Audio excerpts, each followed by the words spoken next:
आप सब बंबई के निवासी भी, जिसमें से अनेक सहयोग से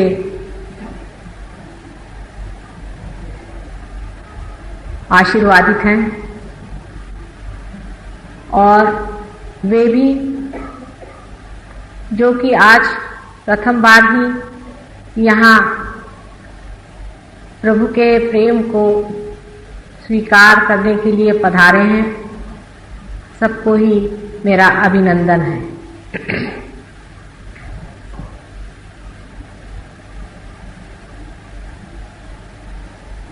जस्टिस वैद्य साहब ने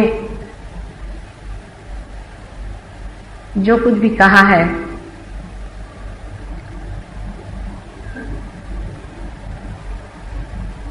वो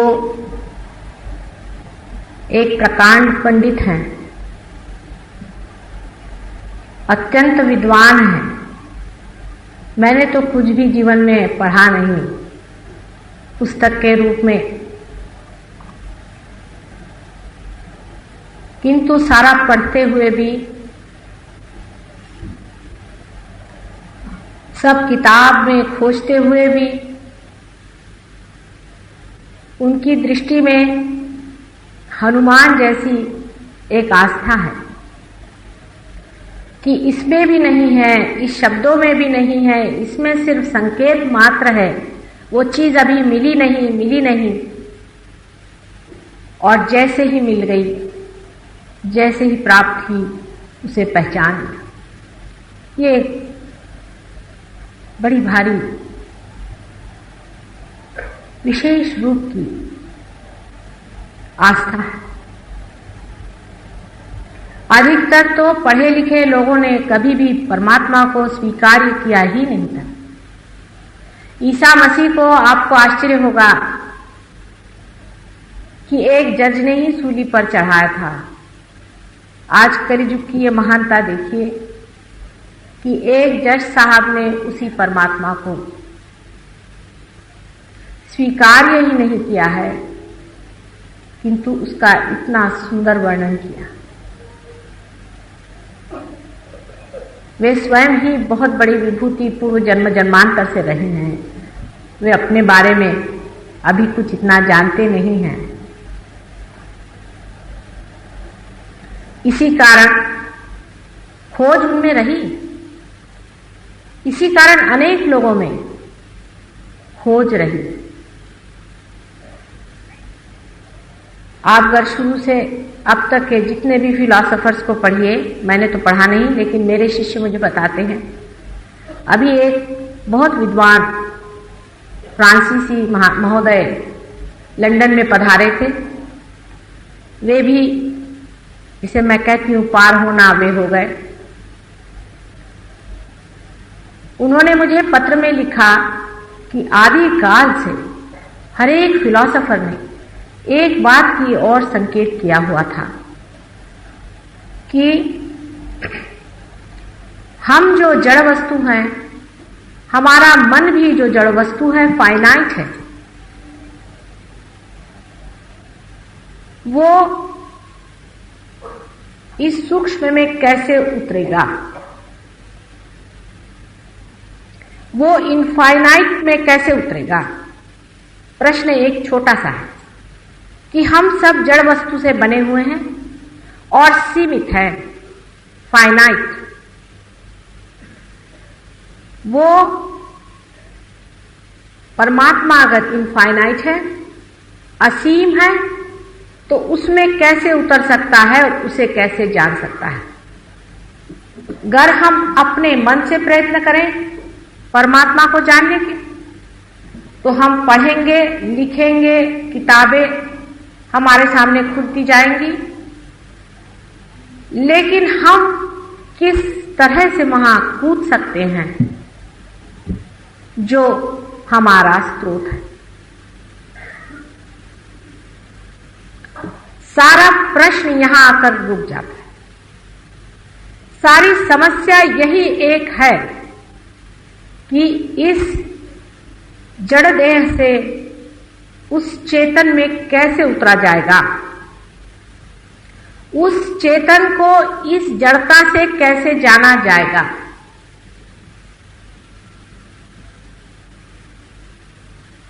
इसीलिए आज तक कभी भी कोई परमात्मा की बात करता है तो लोग उस पर हंसते हैं। ज्यादातर कहते चलो इन्होंने बात की है, कुछ परमात्मा तो है ही। अगर इधर उधर की कोई और बातें कही जाएं कि देखिए संसार कैसे चल रहा है, पृथ्वी कैसे चल रही है, पृथ्वी की इतनी गति होते हुए भी हम लोग कोई गिर नहीं रहे हैं, आदि अनेक तर्क वितर्क दे करके भी अगर बुद्धि से ये मान लिया जाए कि इसके पीछे में कोई एक महान शक्ति है जो इस संसार को चला रही है,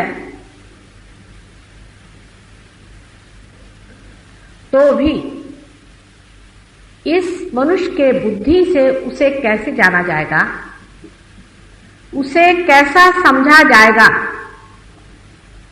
मंदिर में बैठ के भजन गाया गया, ठीक है, सर के बल खड़े हो गए, गर्दनें तोड़ी गई, योग किए गए, जंगलों में रहा गया, परमात्मा को याद किया गया, किंतु दीवार तो बनी ही रहती थी। इसके लिए कुछ ऐसी बात घटित होनी चाहिए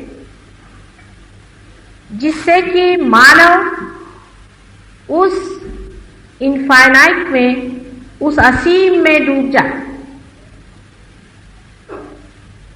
साइंटिस्ट हिंदुस्तान के अभी उस किनारे पर नहीं पहुंचे हैं जहां पर वेस्टर्न साइंटिस्ट पहुंचे।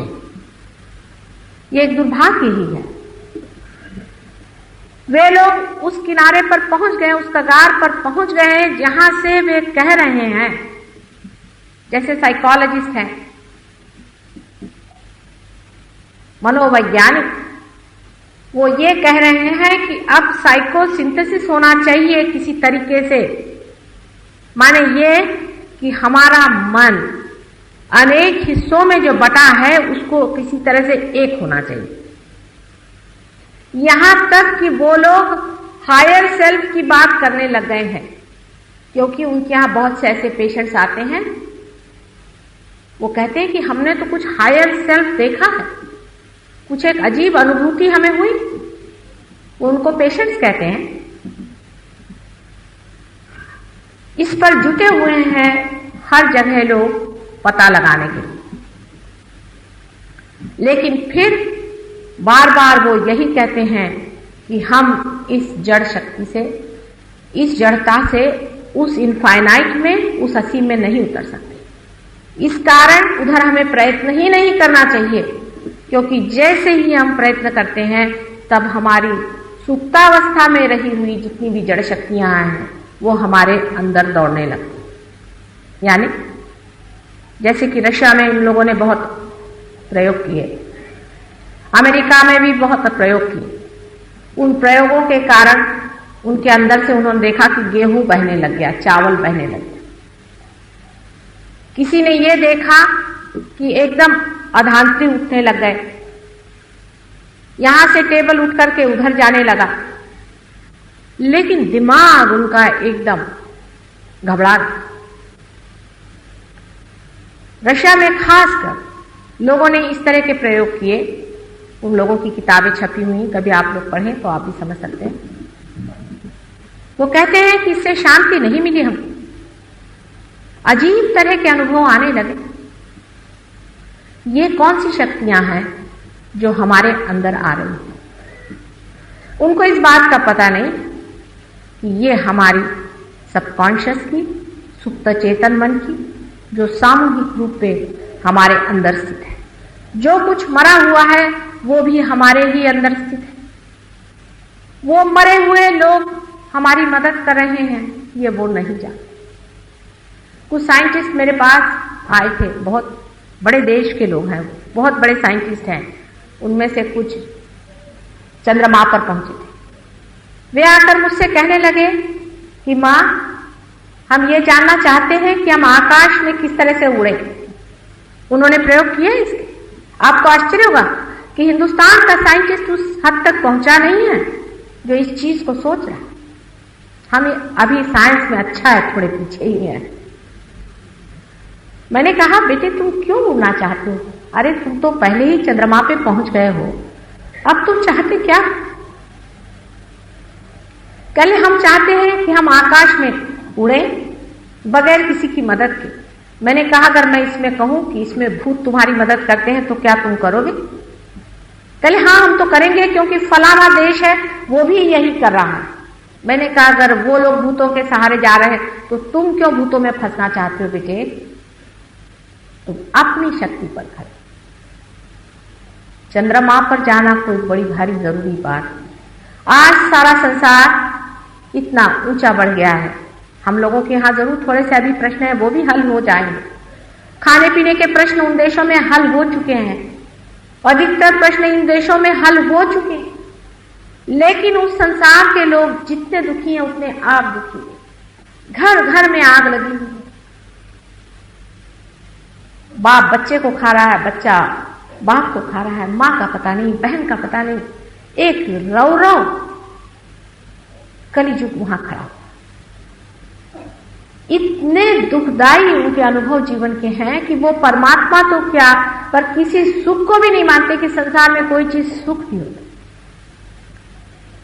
इतनी आंतरिक पीड़ा से वो लोग प्लावित।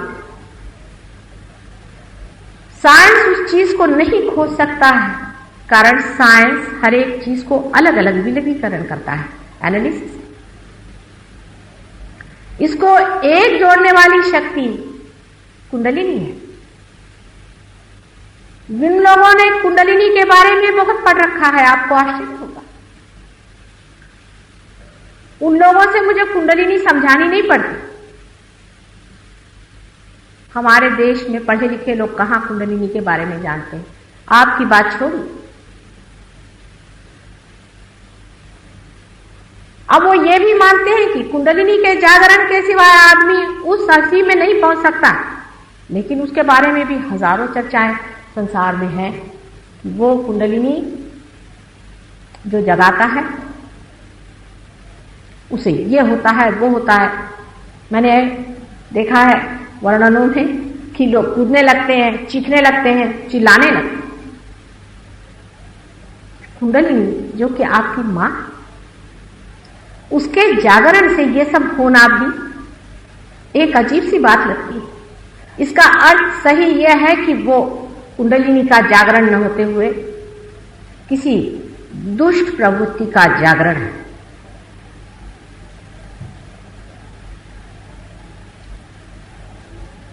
अब रही बात ये कि इस असीम में उतरने के लिए सबने अगर मान लिया है कि कुंडलिनी ही इसका एक अंत है। आप लोगों ने नहीं माना है क्योंकि यहां के साइंटिस्ट उसको पढ़ते ही नहीं, मैं क्या करूं। तब फिर यह सोचना पड़ता है कि कुंडलिनी के जागरण के लिए परमात्मा ने क्या व्यवस्था की हुई है। जैसे कि आज का विषय है प्रभु के प्रेम का अनुभव। प्रभु के प्रेम का अनुभव हमारे यहां पुस्तकों में अनेक लिखा है, लेकिन कोई विश्वास नहीं करता। जैसे कि प्रहलाद जिनके सामने नरसिंह अवतार हुआ था और जिस वक्त उन्होंने पूछा कि तुम्हें क्या चाहिए, तो प्रहलाद ने उनसे सिर्फ एक ही चीज मांगी, तव चरणारविंदे प्रीत, तुम्हारे चरण कमलों में मुझे प्रीति रहे, यही प्रभु मुझे दो। वो प्रहलाद तो आज है नहीं संसार में, और नहीं नरसिंह अवतार होने की कोई बात है। इसलिए सब ऐसा लगता है कि झूठा और थोथा है। ये सब झूठी बातें हैं, इसमें कोई अर्थ नहीं।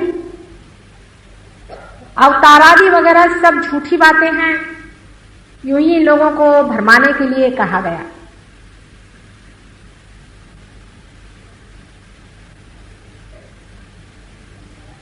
ठीक है, मनुष्य अपने को इतना बुद्धिमान समझने लग गया है, ये एक तरह से अच्छी बात है। लेकिन जब आप कहते हैं कि कलियुग आ गया है और महान घोर कलियुग आ गया है, उसके दंश से हरेक आदमी जब पूरी तरह से छटपटा रहा है, कैंसर जैसी बीमारियां शरीर को खा ले रही है, दुख के पहाड़ इंसान पे लुटे जा रहे हैं, किसी का भरोसा नहीं रहा, कोई किसी का भाई नहीं, कोई किसी की बहन नहीं, कोई रिश्ता संसार में पूरा बैठता नहीं। उस वक्त परमात्मा के प्रेम की बात कहना किसे मंजूर होगा? बात कहने की नहीं है। इसी वक्त में कभी भी संसार में हुआ नहीं, इस तरह से प्रभु प्रेम का वर्षाव हो रहा है चारों तरफ से। आपको दिखाई नहीं दे सकता, आप इसे जान नहीं सकते, ये मैं मानती हूं, कारण आपको ऐसा ही बनाया गया है कि उस अचेतन मन को, उस अनकॉन्शियस को, जिसकी बातचीत आज साइकोलॉजिस्ट कर रहे हैं, जिसके बारे में पूर्ण वर्णन हो चुका कि कुछ अनकॉन्शियस अचेतन मन है, वो हमें किसी तरह से मदद कर रहा है, लेकिन हमारा उससे कनेक्शन नहीं है। वो अपना कनेक्शन बनाया है, उसकी छत्र छाया है, लेकिन हम उसे नहीं पा पाते। वो अनेक तरह से आपकी मदद कर रहा है।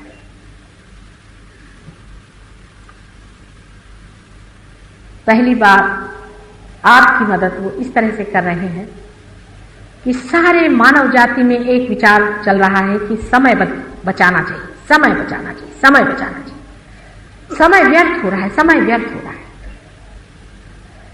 किंतु यही मनुष्य की मूर्खता भी आ जाती है कि वो जो समय बचा रहा है वो कहां व्यर्थ कर रहा है। अगर वो एक क्षण भी इसे सोचे कि समय मैं जो बचा रहा हूं इसे मुझे कहां लगाना है, तो उसमें संतुलन आ जाएगा। कलियुग के मानव पर जो परमात्मा का बहुत जोरों में वर्षाव हो रहा है, उसको पाने के लिए सिर्फ जरा संतुलन लाने की जरूरत है। आपने अभी बताया कि योग में कुंडलिनी का वर्णन है। पातंजलि योग शास्त्र में जिस तरह से बताया गया है कि आपको 6 तरह की चीजें करनी पड़ेंगी, जंगलों में रहना पड़ेगा, गुरुओं का समागम करना पड़ेगा, तब कहीं जा करके ये चीज अंदर बनेगी। अभी गगनगढ़ के एक बहुत बड़े महाराज हैं, उससे कहने लगे कि माता जी 21,000 वर्ष की तपस्या के बाद मेरे हाथ में वाइब्रेशन फूटे थे और आप इन लोग को यूं ही देते चली जा रहे हैं।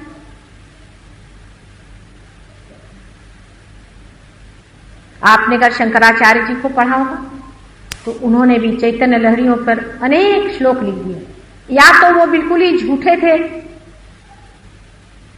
और झूठे नहीं थे, तो वो लहरियां गई कहां जिनके बारे में उन्होंने बताया था। परमात्मा जो अचेतन रूप से सारे संसार में है, वास्तविक उससे चेतन और कोई चीज है ही नहीं, किंतु हम अचेतन हैं। हम उसे नहीं जान पाए, उसे हम महसूस नहीं कर पाए, उसे हम फील नहीं कर पाते हैं। यह दूसरी बात है, हमें उसे पाना है। फिर आप किसी भी धर्म के हो, किसी भी व्यवस्था के हो, किसी भी रेस के हो, किसी भी देश के हो, आज कलियुग में उसका साक्षात होना ही पड़ेगा।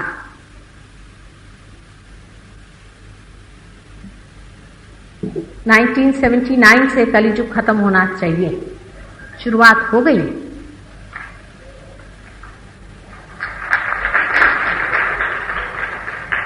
और 1999 में सत्ययुग आने की बात है पूर्ण, पर बात ही बात नहीं रहनी चाहिए। ये बात ही बात रह सकती है अगर आप लोग सत्य को स्वीकार्य न करें। असत्य के लिए तो हजार चीजों से भी आप उसको स्वीकार कर लेते। कोई भी असत्य हो उसे मनुष्य इतने जोर से पकड़ लेता है जिसकी कोई हद नहीं, लेकिन सत्य पे टिकता नहीं। टिकेगा? इतनी ताड़ना और पीड़ा मानव ने क्यों उठाई? एक मां के हृदय को ये चीजें विदीर्ण कर देती है, लेकिन क्या करे, मानव उसके बगैर मानने वाला नहीं, उसके बारे में सोचने वाला नहीं है। मानव बड़ा हठी है, बड़ा घमंडी है, बड़ा अहंकारी है और समर्पित भी हमेशा असत्य ही को रहता है। कुछ चमत्कार देखे उसी ओर दौड़ पड़ा, किसी ने 2 पैसे दे दिए उसी ओर दौड़ पड़ा। जितनी भी असत्य की बातें हैं जिससे कि मन में घृणा किसी के प्रति हो, जैसे मैं आपसे कहूं आप हिंदुस्तानी हैं, आप दुनिया भर के लोगों को नफरत करें तो अभी सब हिंदुस्तानी एक हो जाएंगे। मैं कहूं आप एक योग भूमि के वासी हैं, सारे संसार को आप प्रेम करें, तो मुझे लोग लेक्चर देते हैं माता जी आप तो सबको प्रेम सिखा रही, वो हमें प्रेम करते हैं या नहीं। ऐसा मनुष्य असत्य को पकड़ा हुआ है कि सत्य ढर रहा है, बाहर चला जा रहा है, लेकिन उसे स्वीकार नहीं करता। इतना हठी है कि असत्य की कांस पकड़ के बैठा है, उसे छोड़ता ही नहीं, उसी को वो माना हुआ है यही सब कुछ है। मानव को स्वतंत्रता दी गई विशेष रूप से, अचेतन ने दी, अनकॉन्शियस ने दी है, परमात्मा के प्रेम ने दी है, जिसे हम प्रणव कहते हैं, जो परमात्मा का प्रकाश, उसी ने जानबूझ करके आपको स्वतंत्रता दी। आपने अगर मेरे पहले लेक्चर कभी सुने हो तो आप जानते हैं कि किस तरह से हमारे मस्तिष्क में कार्य करके हमको अलग कर दिया गया उस चेतन शक्ति से जो चारों तरफ, उस इनफाइनाइट से दूर करके हमको फाइनाइट कर दिया, उस असीम से हमें हटा करके और हमें सीमा में बांध दिया। हम अलग हो गए, आप अलग हो गए, आप अलग हो गए। क्यों किया ऐसा? इसलिए क्योंकि आप एक परमात्मा के हाथ में यंत्र स्वरूप बनना चाहते हैं। उस यंत्र को व्यवस्थित संतुलित बनाने की जिम्मेदारी आप पर छोड़ दी। मनुष्य कितनी बड़ी चीज है, सारे संसार में, सारे विश्व में आज तक हुए जितने भी सृजन हुए हैं, पृथ्वी तल पे जो मानव आज खड़ा है वो भी कलियुग में घर गृहस्थी में सामान्य तरह से रहने वाला मानव सबसे ऊंचा है। वो जितना पा सकता है कोई भी संसार में नहीं पा सकता। एक बड़े भारी संतुलन की जरूरत थी। अपने मस्तिष्क में प्रति अहंकार और अहंकार नाम की 2 थैलियां, 2 पर्दे हैं। इसे ईगो और सुपर ईगो कहते हैं। वो जानबूझकर बनाए गए। एक तरफ से एक चीज बढ़ती है, दूसरे तरफ से दूसरी चीज बढ़ती है, जो बीचों बीच आ जाए, जो संतुलन में आ जाए, जो टेम्परेंस में आ जाए, अति में न जाए, वो पार हो सकता है। उसी के अंदर कुंडलिनी उठ करके बीचों बीच से निकल के उससे प्लावित कर देती है। उसी के अंदर उसका चित्त, अटेंशन कुंडलिनी पर बैठा हुआ उस अचेतन में, अनकॉन्शियस में आपको छोड़ देता है।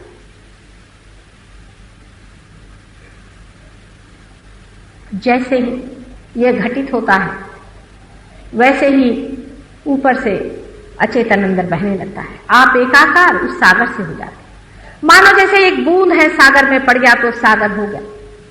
सागर की लहर के साथ उठ रहा है और गिर रहा है। उससे कोई पूछता है, अरे भाई तू क्या कर रहा है? तो मैं क्या कर रहा हूं, ये तो जा रहा है और आ रहा है। उसके अंदर से लहरें बहना शुरू, उसका अंतर एकदम शांत हो जाता है। ऊपर से धीरे धीरे धाराएं शांति की बहने लगती। ये सत्य, ये मनगढ़ंत बात नहीं है, ये सत्य है, महान सत्य ही से आप पाइए। और पाने के बाद उसे स्थिरता लानी पड़ती है। किसी किसी में नहीं, जैसे आप बैठे हैं, आपके लिए जरूरत नहीं, आप जो एकदम पा गए तो वहां पहुंच गए। पर कुछ लोगों में थोड़ी सी स्थिरता लानी पड़ती है। कोई हर्ज नहीं, साधन तो मिल ही गया, पहचान हो गई, आप वहां पहुंच गए। और स्थिरता भी लाने के लिए पूर्ण व्यवस्था है। उसकी स्थिरता आते ही साथ परम शांति में और परम आनंद में आप उस साक्षी स्वरूप को प्राप्त करते हैं जिसका वर्णन श्री कृष्ण ने कहा था, जिसके बारे में ईसा मसीह ने बताया था, जिसके बारे में सारे शास्त्रों में बताया गया है, चाहे वो किसी भी जरदुश्त का हो, चाहे वो सोक्रेटिस ने लिखा हो, कन्फ्यूशस ने बताया हो, या दत्तात्रेय जी के जितने भी अवतार हो चुके हैं उन लोगों ने जिसके बारे में कहा है, वो हो जाता है। आज तक ये लोग जो ऊंचे किस्म थे, जो ऊंची दशा में पैदा होते थे, वो अपनी बात करते थे और दूसरों को समझ में ही नहीं आता था ये क्या बात करें। उनको 10वें मंजिल की बात दिखाई देती थी, लोग ये पहले ही मंजिल पे रहते थे, उनको समझ ही नहीं आता था कि ये बात ही क्या हो रही है। सहज योग हमेशा से ही रहा। आज जो आप जानवर से मनुष्य बने हैं वो भी सहज योग से ही हुए हैं, लेकिन आज कलियुग में जो सहज योग है उसमें आप इस सीमित शरीर से असीम में एकाकार हो जाते हैं। ये आपने मुझे आज जो यहां पर बुला करके और मेरा आदर किया,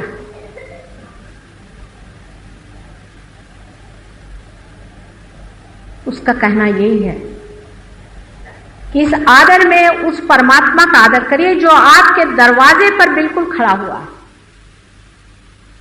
एक क्षण में ये बात घटित होती है और फिर आनंद की उपलब्धि होती है। लेकिन बहुत से लोगों को ऐसी गलतफहमी है, ऐसा मिसअंडरस्टैंडिंग है कि इस तरह की चीजें करने से आप संसार से उठ जाएंगे। ये प्रैक्टिकल बात नहीं होगी। लोग बहुत प्रैक्टिकल की बात करते हैं। माता जी हमसे कहेंगी कि आप सच बोलते रहो हमेशा, और हमारा धंधा कैसे चलेगा। या इस तरह की भी बात बहुत से लोग कहते हैं कि माता जी मैं नौकर पेशा आदमी हूं, मेरी नौकरी कैसे चले। ये प्रश्न तब खड़े होते हैं जब तक आप पार नहीं हुए। पार होते ही आप प्रभु के साम्राज्य में जब चले जाते हैं तो आपकी नजर में आता है कि अरे वो तो कर ही रहा है सब कुछ।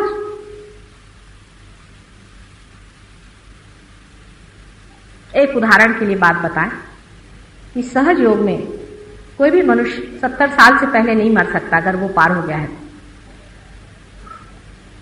ऐसे लोग जिनके बारे में कहा गया था कि इनकी आयु इतने साल में खत्म हो जाती है, 20 साल में मर जाएंगे, ऐसे भी लोग मेरे पास आए और सहज योग के बाद वो अभी तक काफी अच्छे से चल रहे हैं। अभी अभी का हाल में एक किस्सा था कि गलती से किसी को ऐसी खबर आई कि हमारे एक सहज योगी जिनकी उम्र होगी 40-45 साल की, उनकी मृत्यु होगी। और उन्होंने मुझे चिट्ठी लिखी। मैंने कहा असंभव, हो ही नहीं सकता। फिर मैंने वाइब्रेशन से जाना कि वो तो जीवित है। उसके बाद मैंने चिट्ठी लिख के यहाँ भेजी और वहां मेरे लंदन के जो डिसाइपल्स थे उनसे भी बताया कि बताओ क्या है। कहले नहीं माँ वो तो जीवित है, क्योंकि जब कोई मर जाता है तो हाथ में एक अलग तरह के वाइब्रेशंस आते हैं। तो मैंने जब चिट्ठी यहां पहुंची, इन लोगों ने पता लगाया और फौरन मेरे पास तार भेजा कि ही इज हेलन हार्ट। असंभव है, इससे बढ़ के और आपको कौन सा मैं एक्सपीरियंस बताऊं। कैंसर की बीमारी, आप जानते हैं कि हम लोगों ने अनेक कैंसर के रोग ठीक किए हैं, लेकिन हम लोग यही धंधा नहीं करते, पहले बता दें, क्योंकि ऐसे बताते ही साथ सब लोग कैंसर के रोग लेकर मेरे पास आ जाते हैं। ऐसे ही ईसा मसीह के साथ हुआ था, उन्होंने तो 21 आदमियों को ठीक किया था, लेकिन हमारे तो एक एक शिष्यों ने 500-500 लोगों को ठीक किया है। अभी एक साहब राहुरी से आए हैं, राहुरी की यूनिवर्सिटी के हैं, ब्रेन कैंसर का पेशेंट था, उसको ठीक कर दिया। हाँ, कैंसर सहज योग के सिवा ठीक नहीं हो सकता है, ये मैंने पहले भी कहा था और आज भी कहती। और हेल्थ मिनिस्ट्री में भी हम लोग जाने वाले हैं, लेकिन प्रॉब्लम हमारे लिए ये है कि जैसे ही हम कहेंगे हम कैंसर ठीक करते हैं, सारे कैंसर के बीमार ठीक करते करते हम डॉक्टर कब बनाएंगे? हमको तो लोगों को पार कराना है, और जिस वक्त वो पार होते हैं उनकी कैंसर की बीमारी ठीक होनी ही पड़ेगी। हर एक तरह की बीमारी ठीक हो जाएगी। आप कम से कम 20 साल की आपकी उम्र छोटी लगेगी, क्योंकि ये सारी जो आप सर पे खोपड़ी पर लादे जिम्मेदारी घूम रहे हैं और सोच रहे हैं कि मुझे ये करना है वो करना है, वो सब खत्म हो जाता है और सब होते ही रहता है। सब काम बनते रहता है, होते रहता है। जैसा हम चाहते हैं वो हो जाना होता नहीं है। जो वो चाहता है वो होता है, और वो जो चाहता है वो अत्युत्तम है हमारे लिए। एक उदाहरण के लिए मैं अपने ही जीवन का एक आपको उदाहरण दूं। मेरे पति पहले, आप जानते हैं, शिपिंग कॉरपोरेशन में चेयरमैन थे, और उनके लिए एक बड़ी भारी नौकरी इंग्लैंड में ऑफर हुई थी, लेकिन किसी कारणवश पॉलिटिकल बात थी तो उनका वहाँ अपॉइंटमेंट नहीं हुआ, और कुछ नीची तरह की नौकरी मिली तो उन्होंने जाना ठीक नहीं समझा। लेकिन मैं मजे में मस्ती में थी। उन्होंने कहा तुम्हें कुछ नहीं लगता? मैंने कहा मुझे क्या फर्क पड़ने वाला, मैं जहां भी हूं, मुझे तो इसमें कोई फर्क नहीं पड़ने वाला, तुम क्यों परेशान हो? मैं तो बहुत आनंद से हूं, और जो कुछ होता है सो भले ही के लिए होता है, ऐसा ही सोचना चाहिए। परमात्मा का हर एक चीज में कोई ना कोई संकेत है। मैंने कहा अगर आप नौकरी को इतनी बड़ी चीज समझते हैं तो उसमें भी परमात्मा का कोई संकेत ही होगा। उसके अगले ही साल बड़ा भारी चुनाव हुआ, और 176 देशों ने उनको चुन करके इतने ऊंचे पद पर बिठाया कि जिस आदमी की जगह वो जाना चाहते उसके भी खोपड़ी पे जाकर बैठे। तब उनको बड़ा आश्चर्य हुआ, और मैंने कहा नहीं भी बिठाते तो भी मैं सोचती ठीक ही है। तो हिंदुस्तान छोड़ करके जब बाहर देश में जाना हुआ तो लोगों ने कहा कि माता जी आपका तो कार्य क्षेत्र आप कहते हैं कि हिंदुस्तान है और ये योग भूमि। मैंने कहा योग भूमि तो है, लेकिन जितने योगी हैं सब इधर ही पैदा हुए हैं, क्या करूं? सच बात।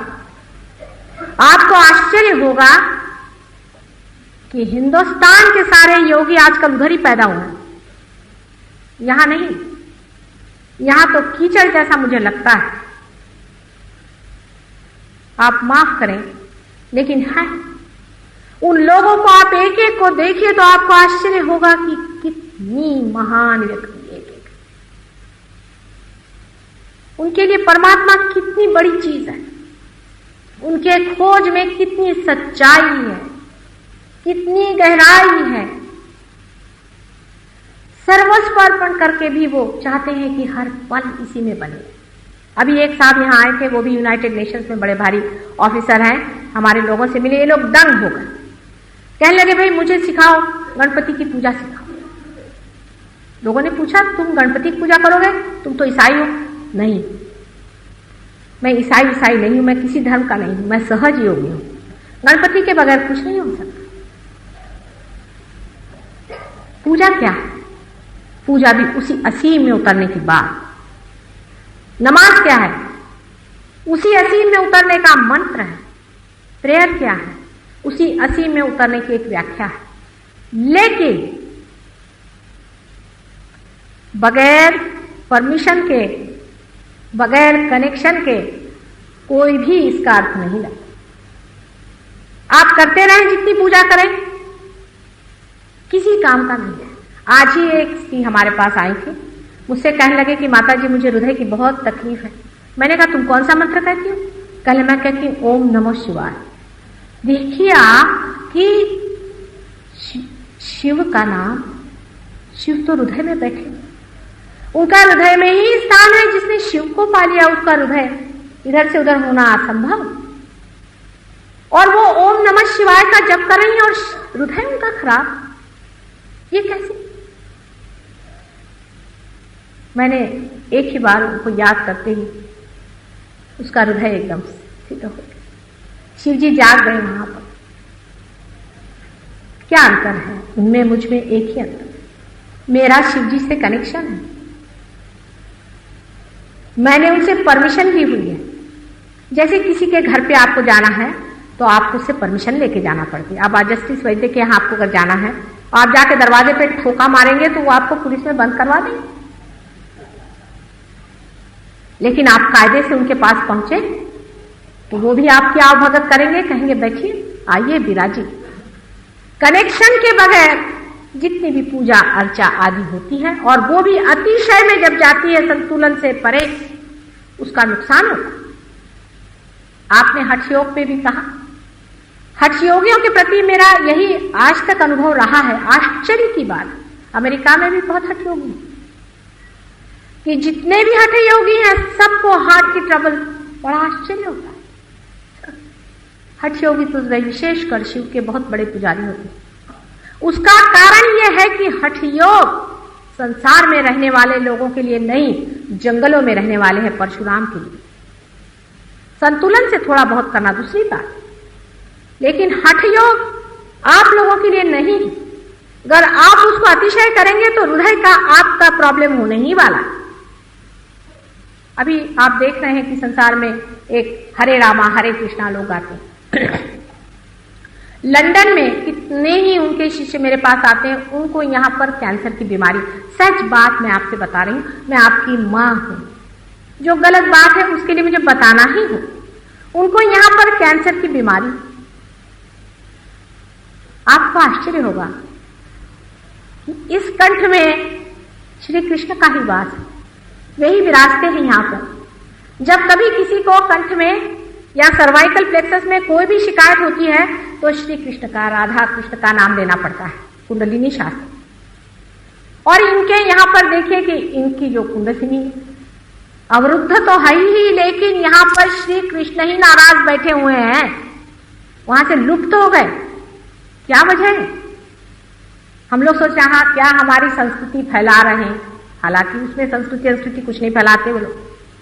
मैंने देखा उनकी चोटियां नीचे गिर जाती, धोतियां नीचे गिर जाती, इतना भद्दापन सारा है। लेकिन जाने दीजिए उस बात को, परमात्मा के नाम पे जो कूद काद रहे हैं और चिल्ला रहे हैं, उनके विशुद्धि चक्र पे जहां पर श्री कृष्ण का वास है, उस जगह कैंसर की बीमारी कैसे हो गई, उसका भी यही कारण। और नहीं तो उनको एक बार भी याद करना बहुत कुछ होगा। उनको इतने बार याद करने की जरूरत ही क्या है? जिसको जाना है उनको सिर्फ एक बार कृष्ण करके कहने की, सुदर्शन चक्र लेकर के, शंख चक्र गदा पद गरुड़ ललित धार, उनके लिए इतना आतप करने की जरूरत क्या है? इतनी आफत मचाने की जरूरत क्या है? इतना सोंग करने की और इतना एग्जीबिशन करने की क्या जरूरत है, जो कि साक्षात आपके अंदर हर समय विराजमान। किंतु आप अपनी हट करते हैं। आप वास्तविक कर परमात्मा को मानते हैं तो शरणागति में रहें, मौन में रहें, उसे जाने, अंदर में घटित होना है ही। आखिर आप ही सोचिए, जिस परमात्मा ने ये विश्व बनाया है, जिसने ये सारी सृष्टि रची है, वो क्या इस सारी सृष्टि को विनाश कर देगा? इसका क्या संहार कर देगा? परमेश्वर का प्रेम कलियुग में तो विशेष रूप से कार्यान्वित। अभी बीमारी की बातें तो आप जानते हैं कि हमारे यहाँ शिष्यों ने ही बहुतों को ठीक किया। बहुत से मानसिक रोग भी लोगों के ठीक हो, यह कोई विशेष चीज नहीं, ये तो होना ही है। जो मंदिर परमात्मा का है उसको सफाई करने के लिए भैरव से लेकर के हनुमान जी वगैरह सब लगे ही रहते हैं। वे हैं या नहीं, ये इस साम्राज्य में आकर के देखें। आप अगर बाहरी रह करके पूछे कि हमें लाकर दिखाएं, तो हम आपको कैसे दिखा सकते हैं? अगर कोई अंधा चाहे कि रंगों को जाने, तो उसको कैसे बता सकते हैं? अगर कोई चीटी चाहे कि उनको हमारे पॉलिटिकल इंस्टीट्यूशन समझाएं, हमारे राजकारण समझाएं, तो उनको हम कैसे समझाएं? आप परमात्मा के राज्य में आए, उसके अंदर प्रवेश करें और फिर बिल्कुल फ्री है कुछ करने का। ये तो मानव सोचता है कि वो परमात्मा को खरीद सकता है। ये तो मानव की बुद्धि है जो उसको सोचता है इस तरह से कि मैं उसको अपना सकूं। नहीं, उसमें समाना होगा, उसमें समर्पित होना पड़ेगा। आप आइए इस साम्राज्य, परमात्मा के प्रेम के साम्राज्य में आने से आप अनेक सहयोगी यहां पर हैं। उनके अनुभव अगर लिखने जाओ तो न जाने कितनी किताबें हो जाएं, लेकिन सहयोगी बहुत धीरे धीरे बनता है। जैसे कि भूतों की संख्याएं अनेक होती हैं। कोई अगर भाषण देता है तो उसके हजारों लोग शिष्य हो जाएंगे, क्योंकि वो आप पे मोहिनी मंत्र डाल देगा, आप मोहिनीवत सुनते रहेंगे। जब भाषण खत्म होगा पता नहीं चलेगा, आपका दिमाग खराब हो जाएगा, आप विचित्र लीलाएं करने लग जाएंगे। आपके बीवी बच्चे कहेंगे कि ये पता नहीं कैसे साधु जी के ये हो गए कि बीवी को सुबह शाम मारेंगे, उधर साधु बाबा के पास जाके बैठेंगे। वो आपसे रुपया मांगेगा, पैसा मांगेगा, आपको आप उससे लुटाते। ये मानव की बुद्धि है, उसे मैं क्या करूं? धीरे धीरे सहयोगी बनते जाता है। सत्य हमेशा धीरे धीरे उठता है। अगर मुझे प्लास्टिक के फूल बनाने हैं तो 1 घंटे के अंदर हजारों फूल बन सकते हैं मशीन से, लेकिन मुझे अगर असली गुलाब के फूल खिलाने हैं तो उसमें थोड़ा सा समय जरूर लगता है। फिर भी कलियुग में ही ये विशेषता है कि प्रभु का प्रेम इतना उमड़ पड़ा है, इतनी उनकी अनुकंपा बह रही है कि अनेक जन्मों में मैंने ये प्रयत्न किए हैं, सिर्फ इसी जन्म में और इसी कलियुग के विशेष प्रांगण में ही अनेक लोग क्षण में पार हो जाते। सर्वसाधारण, अत्यंत साधारण लोग। कृष्ण ने भी, उसके जमाने में हमने भी बड़ी मेहनत की थी गोप गोपियों को पार कराने की, खास जमा नहीं मांगा। क्राइस्ट के कोई भी शिष्य पार नहीं हो सकता। बहुत प्रयत्न किया, बड़ी मेहनत करी, कोई नहीं पार हो। उस जमाने में आप भी थे, आप लोगों में से भी कुछ लोग थे। आज वही लोग आप में बैठे हुए हैं। आप कोई आज के नहीं है, जन्म जन्मांतर के खोजने वाले हैं। आप जंगलों में घूमते रहे पहले जमाने में, गुरुओं के पास में भागते रहे। हजारों वर्ष की आपकी जिंदगी है, आज आप उसको फलीभूत होने के लिए अगर आए हैं और क्षण में हो जाता है, उसमें शंका कैसे? इसका वचन बहुत पहले दिया गया था कि कलयुग में ही ऐसा काल आएगा, और वो हो रहा है। इसमें इतना आश्चर्य क्या? इसमें इतनी शंका क्यों, इतना वितर्क क्यों, इतना विलंब क्यों? सहयोग में आने से आप जानते हैं कि 7 चक्रों का खेल है। विशेषकर आप लोगों को हिंदुस्तान में लक्ष्मी जी की बड़ी परवाह लगी रहती है, और देशों में नहीं। और देशों में तो लोग भिखारियों के देश में घूमते हैं। वो तो तंग आ गए लक्ष्मी जी की कृपा से कि भर पाए, अब नहीं चाहिए लक्ष्मी जी। अभी मैं गई थी मोम्बासा में, तो वो लोग कह रहे थे कि माता जी लक्ष्मी जी तो बहुत है, लेकिन अब शांति दीजिए, हमारे तो बीवियों के दिमाग खराब हो गए, हमारे तो घरों में आफत पड़ गई, सब बच्चे पागल हो गए, मेंटल डिरेंजमेंट है, सबसे ज्यादा यहाँ पे सुसाइड्स होते हैं। अमेरिका में भी यही हाल। जहां जाइए, जहां जहां पैसा बहुत है, वहां वहां ज्यादा पागल है। लेकिन सहयोग में लक्ष्मी जी की भी कृपा बरसती है, उसका भी संतुलन आता है, उसका भी संतुलन आता है। आप उस साम्राज्य में जाते हैं, उस विशेष आशीर्वाद में उतरते हैं जो सारा ही कार्य ऐसा बनाते जाता है कि आपका सारा ही मार्ग सुलभ और सहज हो जाए। हमारे यहां ऐसे बहुत से लोग हैं जो इसकी शहादत देंगे, विटनेस देंगे, साक्षी देंगे। अब मां है ना, हर चीज के प्रलोभन बच्चे को देती है कि बेटे ऐसे ही खा ले, ये नहीं तो मैं तुझे वो दूंगी, तू ये खा ले, तुझे मैं 2 पैसे दूंगी, तू खा ले भाई। फिर उस पर भी नहीं माना तो कहेंगे अच्छा मैं तुझे एक महल बना दूंगी, तू खा ले। ऐसा ही मेरा हाल, सब तरह से मनाते रहती हूं और सब देती भी हूं, प्रेम भी बहुत देती हूं। मांगती सिर्फ एक कि बेटे अपने को जानो, जो अपने अंदर शक्ति है उसमें उतरे रहो, उसको मांगो, जो असलियत है उसे मांगो, ये नकलियत पे न रहो। आनंद कितना भी आपके पास ऐश्वर्य हो, कितनी भी संपदा, कितना भी आपके पास पावर हो, आप कितने भी उच्च पद पे हो, महारानी हो, महाराजा हो, आनंद नहीं आ सकता है, नहीं आ सकता है जब तक आप आनंद के साम्राज्य में न खड़े हैं। और जब आनंद के साम्राज्य में खड़े हैं तब आप हर हालत में ही बादशाह, महारानियां, आपको कोई खरीद नहीं सकता, आपको कोई जीत नहीं सकता, आप जीते हुए बादशाह। ऐसे बड़े बड़े बादशाह अपने यहां हो गए, एक से एक बादशाह हो गए अपने देश में। आपके यहीं पर इस महाराष्ट्र में एक बहुत बड़ी विभूति हो गई है, जो कि शिरडी के एक छोटे से गांव में रहती, बादशाह थी वो, बादशाहत। लोग जान ही नहीं पाए कि बादशाहत कैसी रही, क्या मजे में रहते थे वो। हमारे इस भारतवर्ष में गुरु नानक जैसे दूसरे एक बादशाह हो गए, कबीर जैसे तीसरे बादशाह हो गए। इन्होंने कोई राज भोगे थे? आज सारा संसार उनके चरणों में झुका रहता है। उन सबको समझाने की, उनके पूर्ण कार्य करने की और उनकी जो कुछ बातचीत है, जो कुछ उन्होंने कहा है, उसको सिद्ध करने के लिए ही मैं आपके सामने आज उपस्थित हुई। कोई भी उनकी बात झूठ नहीं थी। जो ईसा कह गए, जो कृष्ण कह गए,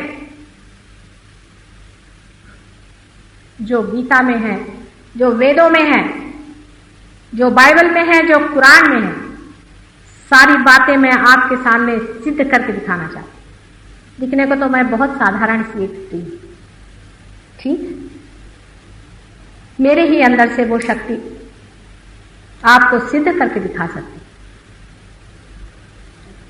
कि जो अचेतन है, जो अनकॉन्शियस है, वो किस तरह से काम करता है।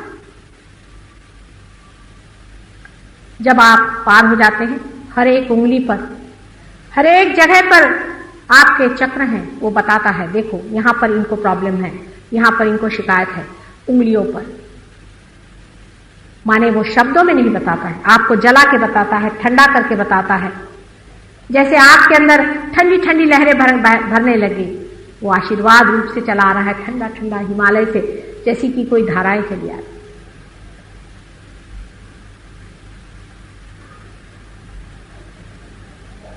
ये सब्जेक्टिव नॉलेज है, माने कर्ता का ज्ञान है। आप कर्ता हो जाते हैं, आपके अंदर कर्ता का ज्ञान आता है, माने आप वही हो जाते जो आप हैं।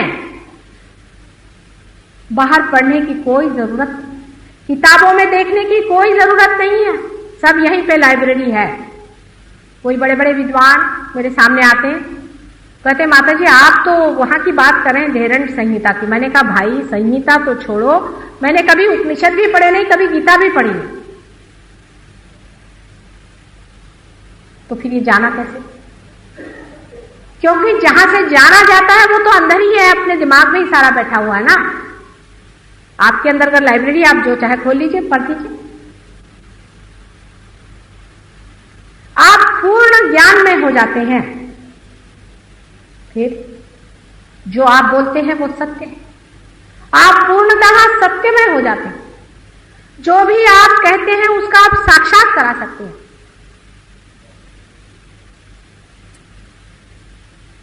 आपके हाथ से कुंडलिनी यूं उठेगी। मेरे तो छोड़ दीजिए बात, यहां पर ऐसे अनेक लोग यहां पर हाजिर हैं जो आपके ही जैसे दिख रहे हैं, उनके सिर्फ इशारे पे कुंडलिनियां उठती हैं, हजारों उठती। विश्वास अंधा मत करिए, इसको आप जानिए। लंदन में मुझे बड़ा आश्चर्य हुआ कि एक साहब ने मेरे फोटो पर 6 आदमियों को पार कर दिया। वो सिर्फ मेरे फोटो की तरफ हाथ करके बैठे थे और 6 के 6 पार हो गए और कहां के कहां पहुंच गए। मैं बड़ी आश्चर्यचकित हुई। जब देखा तो मैंने कहा हा हा हा, कहां से अनादि काल के महापुरुष उतरे हैं संसार, इनके पांव चूम लूं, इन्हें हृदय से लगा लूं कि कहां रखूं इन्हें मैं। सिर्फ फोटो देखते ही तुम तो पार होने वाले थे, वैसे पार ही हो, तुम्हारा क्या कर। दूसरा बड़ा भारी आशीर्वाद संसार में हो रहा है, जिसकी शायद आपको खबर न हो।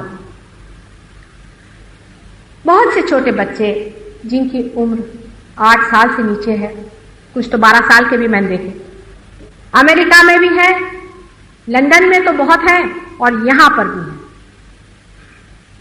बड़े बड़े जीव पैदा हुए, सारा कुंडलिनी शास्त्र में पारंगत है। आज ही एक लड़का छोटा सा 5 साल का अपने बाप ही के मारा जा रहा था, नाभि चक्र पे मारा जा रहा था, उसके आज्ञा चक्र पे मारा जा रहा था।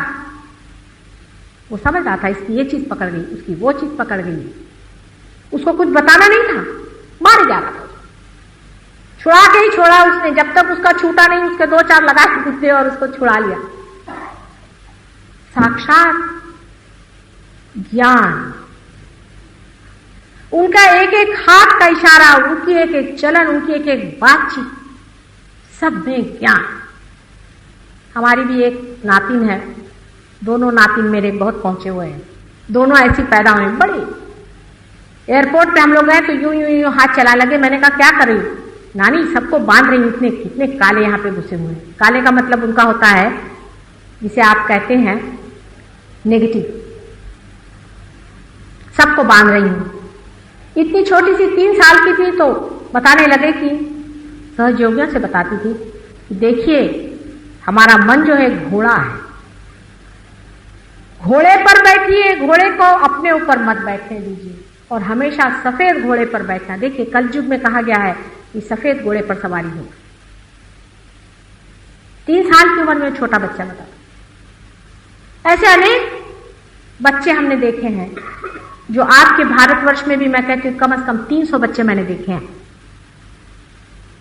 क्योंकि कितना भी रौ कलयुग हो ये लोग जन्म लेंगे ही, आए हैं।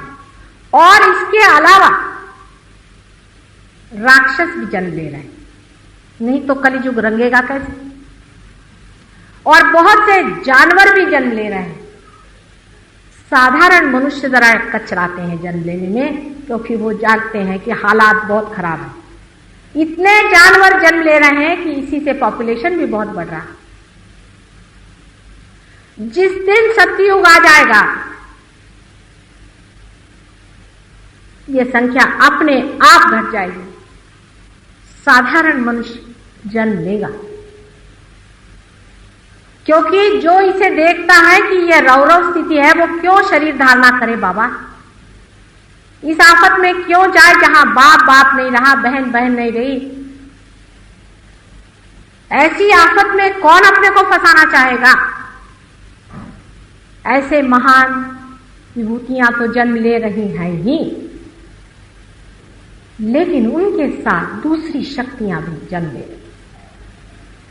आपके भारतवर्ष में 16 राक्षसों ने जन्म लिया, एक हो तो उससे पार करे।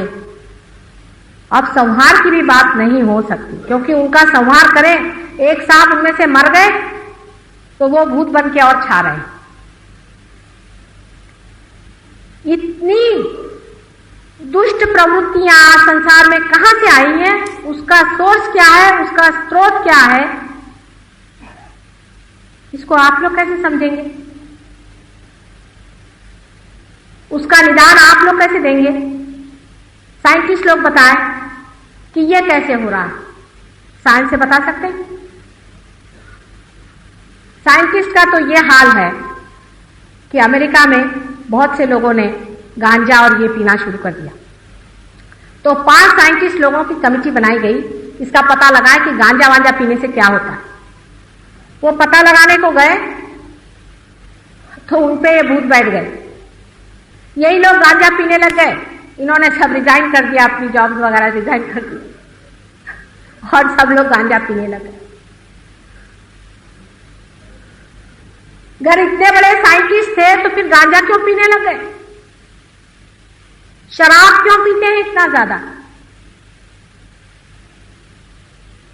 मोहम्मद साहब बता गए शराब नहीं पीना है, नानक साहब बता गए शराब नहीं पीना है, करके दिखाए। पर साइंस से ये लोग करके दिखा लें तो हम साइंस को मानने को तैयार।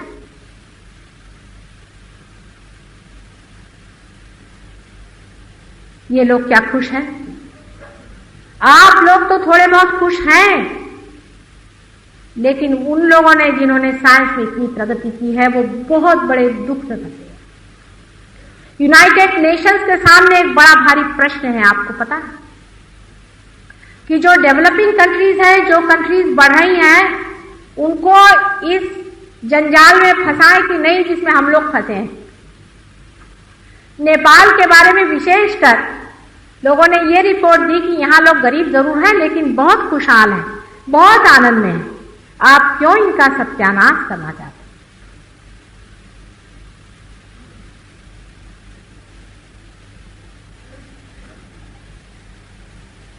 आप लोगों को भी देखकर बहुत से लोग कहते हैं कि हिंदुस्तानी अब भी बहुत संतुलित है, अब भी बहुत ठीक है,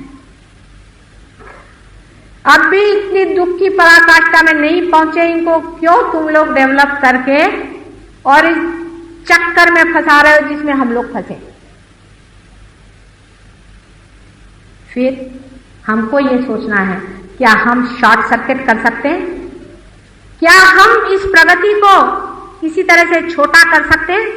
बिल्कुल कर सकते हैं आप, क्योंकि आप ही का अधिकार है कि आप उस असीम को पालें जो कि सभी कार्य कर रहा है, जो सभी साइंस है, जो सब कुछ है, उसी को आप पालें, उसी के बराबर केंद्र बिंदु पर आप पहुंचे। सहयोग परमात्मा का प्रेम का आविष्कार। आज तक आप लोगों ने परमात्मा के प्रेम को जाना नहीं था क्योंकि आपका कनेक्शन नहीं था। बस कनेक्शन मात्र हो। जो लोग इस हॉल के अंदर बैठे हैं वही ना तो मेरा भाषण सुनेंगे,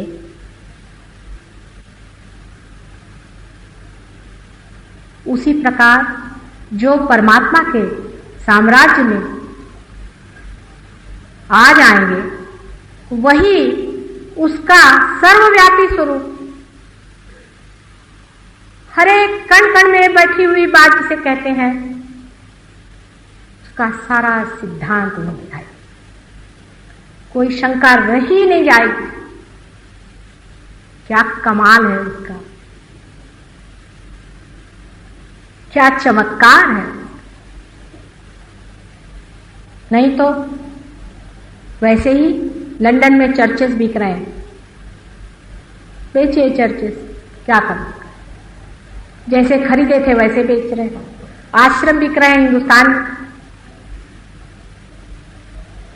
जब तक कोई जीवंत चीज संसार में नहीं दिखाई देगी भगवान का नाम भी नहीं रह सकता ना।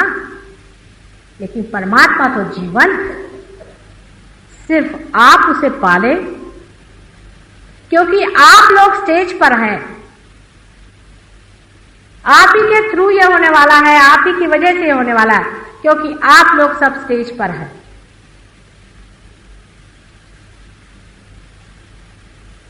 आप ही की कार्यकुशलता है, आप ही को संसार में दिखाना है। अगर संसार डूब गया, विध्वंस हो गया, तो उसकी जिम्मेदारी आप लोगों पर है और किसी पे न हो। सुनने में बहुत फंटास्टिक लगता है। आजकल के युग के आदमी को विश्वास नहीं होता कि ऐसे हो सकता है। ये तो विश्वास की बात नहीं, माता जी तो कुछ ऐसी बात कहती हैं। लेकिन यही सोचिए कि अनमोल हीरा आपको मिलने वाला है क्षण में, उसे आप ले लें।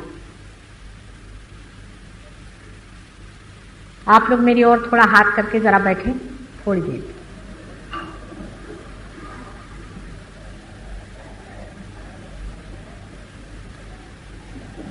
थोड़ी देर घड़ी ना देखें।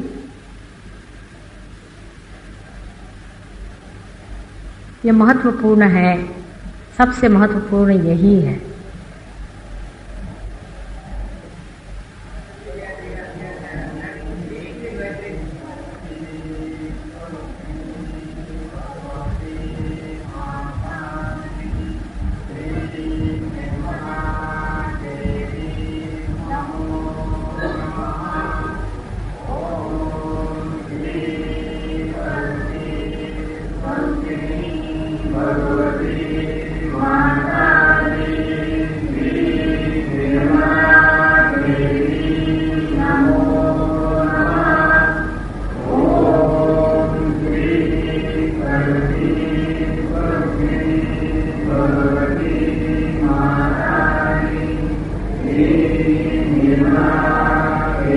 आंख बंद करिए, देखिए निर्विचारिता आई है क्या। किसी किसी को तो ठंडा ठंडा भी आ रहा होगा, लेकिन निर्विचारिता पहले आती है।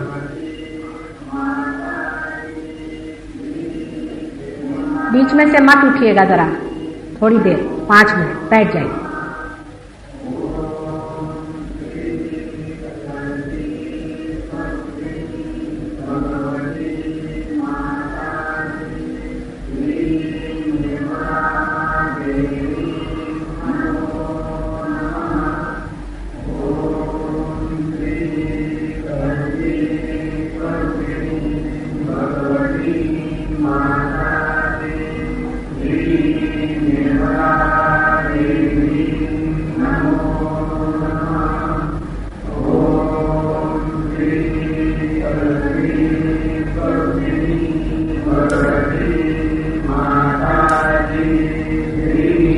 पैर सीधे रखिएगा, दोनों पैर सीधे।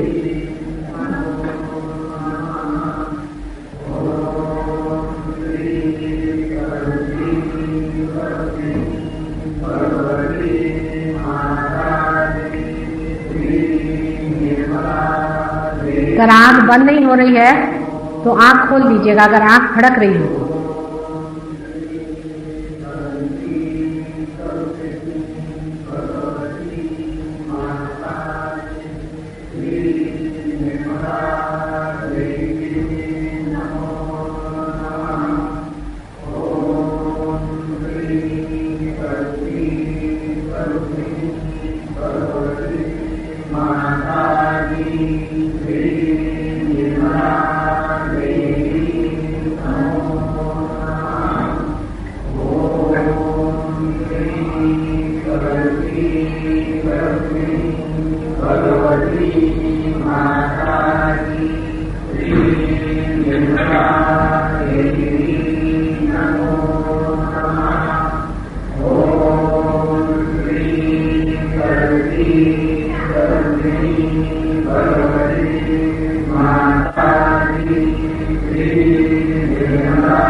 पूरे तरह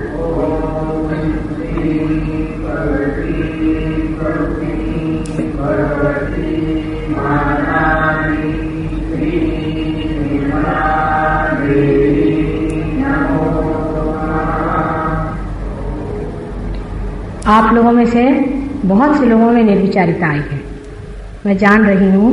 मतलब आंख बंद करने पर अगर आप मन की ओर देखें तो कोई विचार सा नहीं आ रहा। अगर निर्विचारता मात्र हो सिर्फ, तो ये सोचना चाहिए कि कुंडलिनी जागृति हो गई है, आज्ञा चक्र को वो लान रही है, और आपके ऊपर का जो हिस्सा है जिसे हम सहस्त्रार कहते हैं, ब्रेन, उसमें वो छा गई। लेकिन अभी यहाँ से पार नहीं। लेकिन किसी के हाथ में अगर ठंडी ठंडी हवा आ रही है तो समझ लेना चाहिए कि ब्रह्मरंध्र खुल गया। हर हालत हम लोगों का प्रोग्राम फिर से बालमोहन में है और बाहर आपको फोटो मिलेंगे, फोटो लेते जाइए। फोटो पर भी आप थोड़ा प्रयोग करें। फोटो की ओर दोनों हाथ करके पहले बैठें। अगर आपको ठंडा हाथ में आ जाए तो सोचना कि ठीक हो। कोई भी बीमारी हो, हर चीज के लिए आप फोटो उपयोग में ला सकते, लेकिन फोटो की इज्जत रखिएगा। इधर उधर फोटो नहीं फेंकना, उसके साथ में सब लगे हुए हैं। उसमें से जब ठंडी ठंडी हवा अगर आने लगे तो कोई प्रश्न ही नहीं, सब ठीक ही है। अगर समझ लीजिए नहीं आए, गर्म आने लगा, इसका मतलब है आपकी तबीयत नहीं ठीक है, आपको अंदर से कोई शिकायत है, तकलीफ है। विशेषकर इस हाथ में अगर गर्म आ रहा हो तो आप एक हाथ जिससे गर्म आ रहा उधर फोटो तरफ करें, दूसरा हाथ बाहर की ओर करें। किंतु अगर आपके हाथ में कोई कंपन हो रहा है, हाथ थर थर कांप रहे हैं, आपकी आंख पलक रही है, इसका मतलब है कि आप पे बहुत बुरी तरह का नर्वस टेंशन है। आप ऐसा करिए कि दोनों हाथ फोटो की तरफ रखें, उसके सामने एक कैंडल या कोई दीप जला दें और दोनों पैर आप पानी में रखें। पानी में रखते ही इधर से वाइब्रेशन फोटो से आएंगे और पानी में चले जाएंगे। ये भी कितनी बड़ी बात है कि फोटो में ही वाइब्रेशन आ गए। आप बताइए कितना कमाल परमात्मा ने कर। फोटो में ही वाइब्रेशन आ रहे हैं और बहुत जोरों में आते हैं, इतने नहीं कि मेरे जितने हैं, लेकिन तो भी काफी आते। आप लोग फोटो ले लीजिए, यहां से बाहर हैं और उससे आप वाइब्रेशन लीजिए। कोई भी बीमारी आपको हो, कोई भी तकलीफ हो, आप देखिएगा आपकी चली जाएगी।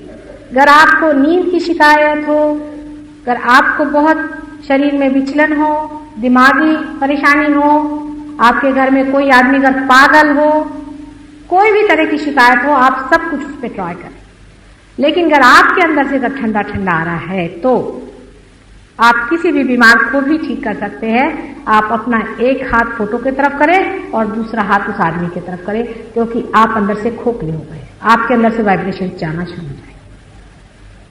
आप लोग इसका अनुभव करके देखें और बालमोहन में भी आप लोग अवश्य पधारें।